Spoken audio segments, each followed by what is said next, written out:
નમસ્કાર મિત્રો, હું છું ડૉક્ટર મહેશ કુમાર મકવાણા અને આજે હું દેવાયત પંડિતના સમાધિ સ્થળ એવા દેવરાજ ધામ મોડાસાની નજીકમાં જ એવા બાજકોટ દેવરાજ ધામે છું અને ઘણા બધા એવા મત પ્રવર્તે છે કે દેવાયત પંડિતની સમાધિ ભાવનગર જિલ્લાના કોળિયાક ગામે છે, ત્યાં નકલંગ મંદિર પણ છે. કેટલાક મત એવા છે કે અમદાવાદ જિલ્લાનું મોડસર ગામ છે, ત્યાં દેવાયત પંડિતનો પાળિયો છે.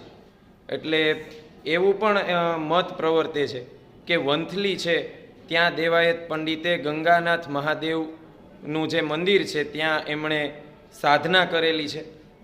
પણ એ બધા મતની વચ્ચે સત્ય હકીકત એ છે કે દેવાયત પંડિત એમની ચેતન સમાધિ બાજકોટ દેવરાજ ધામ મોડાસાની બાજુમાં છે અને આપણે જોઈ શકીએ છીએ આ દેવલદે નાર જે એમના પત્ની આ એમની સમાધિ છે અને આ છે દેવાયત પંડિતની સમાધિ અને રામદેવ પીર મહારાજનું પ્રતીક મંદિર પણ છે. રામદેવ પીર મહારાજ, આપણે સૌએ દેવાયત પંડિતને આગમવાણીના સર્જક આગમવેતા તરીકે ઓળખ્યા છે, જાણ્યા છે, એમની વાણીને સાંભળી છે.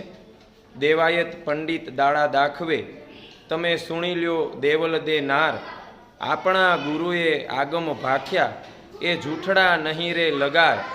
અને એમ કરીને એમણે જે આગમવાણી આજથી 550 વર્ષ પહેલાં એટલે કે 15મી સદીમાં જે આગમવાણી ભાખી છે, આજે એ આગમવાણી સત્ય બનતી રહી છે, બનતી જાય છે, સાચી ઠરતી રહી છે. એમણે કીધું હતું કે દોરડે દીવા બળશે, પડી કે પાણી વેચાશે, ધરતી પર હેમર હાલશે. આ બધી જ એમણે વાતો કરેલી હતી અને એમણે કીધું હતું કે લોકની લક્ષ્મી લૂંટાશે અને એની નહીં કોઈ રાવ કે ફરિયાદ. જે દેવાયત પંડિતે આગમવાણી ભાખેલી એ સત્ય બનતી જાય છે અને આપણે જોઈએ છીએ. આ દેવાયત પંડિતનું સમાધિ સ્થાનક એમની ચેતન સમાધિ દેવરાજ ધામમાં છે અને આજે આપણે સૌ એ સમાધિના દર્શન કરવાનો લાભ લઈ રહ્યા છીએ.